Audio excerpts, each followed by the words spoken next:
नमस्ते, जय हिंद दोस्तों, मैं प्रेम। दरअसल दोस्तों, दिल्ली को लेकर जो सस्पेंस था, आखिर उस सस्पेंस से पर्दा हट गया है। दरअसल दिल्ली को उसका नया मुख्यमंत्री मिल गया है और फिर से एक बार दिल्ली को एक महिला मुख्यमंत्री मिली है और इस महिला मुख्यमंत्री का नाम है रेखा गुप्ता। कई तरह के कयास, हाँ, हर बार की तरह जैसे हरियाणा में हो रहा था कौन होगा मुख्यमंत्री, महाराष्ट्र में कौन होगा मुख्यमंत्री, भाजपा जहां जहां सीट जीती, जहां जहां राज्य में सत्ता में आई, इसके बाद सबसे बड़ा सवाल होता था कि आखिर मुख्यमंत्री कौन होगा। तो अब दिल्ली को उसका नया मुख्यमंत्री मिल गया है। रेखा गुप्ता दिल्ली की अब नई मुख्यमंत्री है। दरअसल दिल्ली में मुख्यमंत्री, महिला मुख्यमंत्री का एक ट्रेंड रहा है। सुषमा स्वराज दिल्ली की मुख्यमंत्री रही है। इसके बाद कांग्रेस ने भी पूरी तरीके से 15 साल तक दिल्ली में महिला मुख्यमंत्री को रखा। इसके बाद आम आदमी पार्टी ने भी अरविंद केजरीवाल के बाद महिला मुख्यमंत्री को जगह दी थी। आतिशी मार्लेना वर्तमान में हालिया मुख्यमंत्री भी थी। रेखा गुप्ता से पहले आतिशी मार्लेना दिल्ली की मुख्यमंत्री थे। लेकिन सबसे बड़ा सवाल है कि आखिर बीजेपी, भारतीय जनता पार्टी ने रेखा गुप्ता को मुख्यमंत्री क्यों बनाया, और उससे भी बड़ा सवाल है कि कौन है रेखा गुप्ता जिन्हें मुख्यमंत्री बनाया गया। दरअसल दोस्तों, रेखा गुप्ता जी के बारे में थोड़ा मैं आपको बता दूं। रेखा गुप्ता अभी फिलहाल शालीमार बाग सीट से चुनाव जीती है, नवनिर्वाचित विधायक है, पहली बार चुनाव लड़ा था, पहली बार विधायक बनी। संघ से पुराना नाता रहा है, आरएसएस के साथ पुराना संपर्क रहा, आरएसएस के लिए, संघ के लिए काम किया, जिसका मेहनताना भी अब उनको मिल गया है।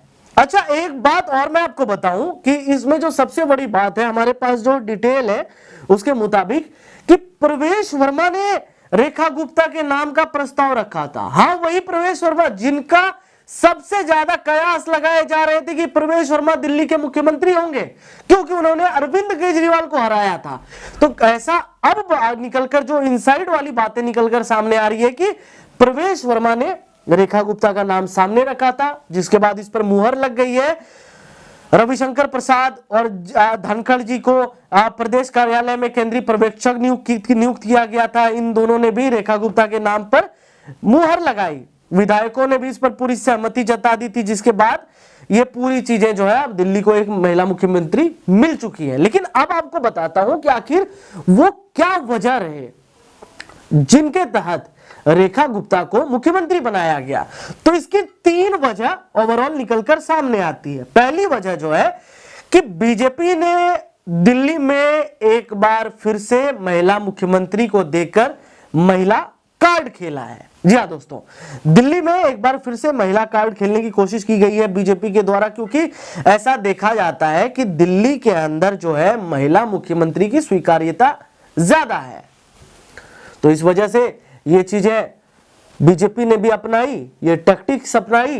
खैर, इससे पहले भी बीजेपी ने एक दिल्ली में महिला मुख्यमंत्री दे रखा था। सुषमा स्वराज जी थी ना, सर्वजीत, तो सुषमा स्वराज जी थी, है ना। इसके बाद दूसरी वजह जो निकलकर सामने आ रही है, ये सारे रिसर्च फटाफट हमने सोचा कि जल्दी से आप तक पहुंचाया जाए। आज रात में इसको शूट करना था, तो इसकी डिटेलिंग हमारे मित्र सर्वजीत ने फटाफट की, तुरंत तैयार किया।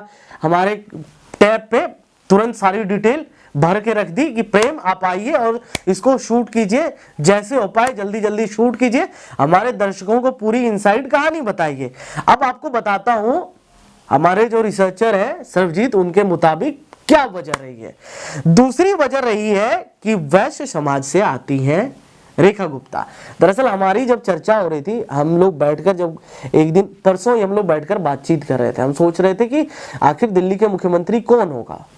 तो हम दोनों की बातचीत हो रही थी, मेरी और सर्वजीत की। सर्वजीत ने बताया कि हो सकता है प्रेम इस बार दिल्ली को महिला मुख्यमंत्री मिले। तो मुझे भी थोड़ी ये बात सही लगी कि हो सकता है कि इस बार दिल्ली को महिला मुख्यमंत्री मिल जाए, क्योंकि कयास लग रहे थे और जिस तरीके से स्थिति क्रिएट हो रही थी उसके मुताबिक यही नजर आ रहा था। अब चलिए दूसरी वजह को थोड़े बारीक डिटेल में बातचीत कर लेते हैं।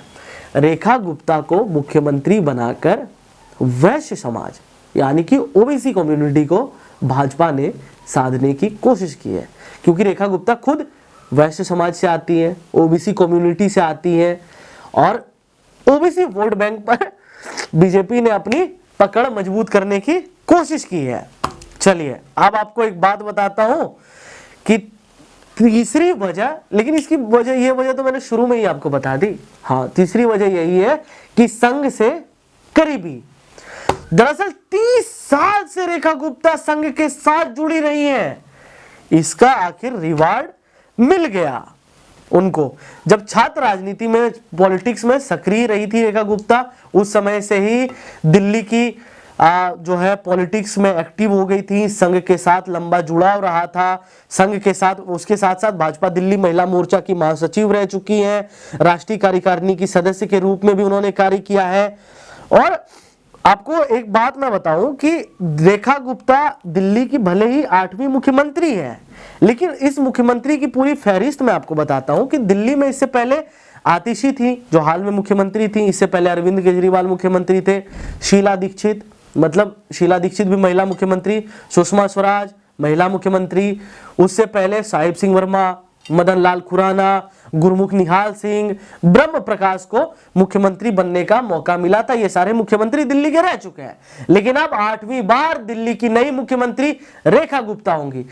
चलते चलते दोस्तों एक लास्ट वजह, अंतिम वजह आपको बताते हैं, जो चौथी वजह मुझे लग रही है कि देखिए दिल्ली में मैंने जैसा बताया था कि महिला मुख्यमंत्री की स्वीकार्यता है। जिस तरीके से आप देखिए सुषमा स्वराज को लेकर हमने बातचीत की, शीला दीक्षित को लेकर बातचीत की। शीला दीक्षित 15 साल दिल्ली में शासन कर चुकी हैं, 15 साल दिल्ली में मुख्यमंत्री रही हैं शीला दीक्षित, तो ये बड़ी वजह है। इसके साथ आतिशी मारलेना, आप देखिए ना, आतिशी मारलेना भले ही आम आदमी पार्टी के बड़े बड़े नेता, चाहे वो अरविंद केजरीवाल हो जाए, मनीष सिसोदिया हो जाए, बड़े बड़े दिग्गज, बड़े बड़े तुर्रम खां नेता आम आदमी पार्टी के हार गए, लेकिन एक बार फिर से दिल्ली के लोगों ने आतिशी मारलेना को चुनाव जिताकर भेज दिया विधानसभा, मुख्यमंत्री नहीं बनने दिया।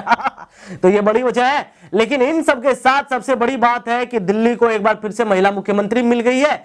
इसकी सबसे बड़ी वजह महिला स्वीकार्यता दिल्ली के अंदर। दरअसल हम जब ग्राउंड रिपोर्ट पर भी थे, आपको मैं एक बात बताऊं, जब हम ग्राउंड रिपोर्ट कर रहे थे उस समय जो बात निकलकर सामने आ रही थी, मैं एक डिस्क्रिप्शन में लिंक डाल दूंगा जिसमें आप महिलाओं की बात सुनेंगे। इस बार महिलाओं ने वोट दिया है भारतीय जनता पार्टी को, भर भर के वोट दिया है भारतीय जनता पार्टी को, और इसी के साथ साइलेंट वोटर को साधने की एक बड़ी कोशिश है। ये इसको जल्दी लाना पड़ा, जल्दी शूट किया हमने, फटाफट लाने की कोशिश की, इसलिए no editing, see the flash आपके सामने हमने रख दिया है। पूरी कहानी ये है, पूरी पिक्चर ये है। आप क्या सोचते हैं कमेंट बॉक्स में बताइए। वीडियो को लाइक कीजिए, चैनल को सब्सक्राइब कीजिए, बेल आइकन दबा लीजिए जिससे कि तमाम अपडेट आपको मिलते रहे।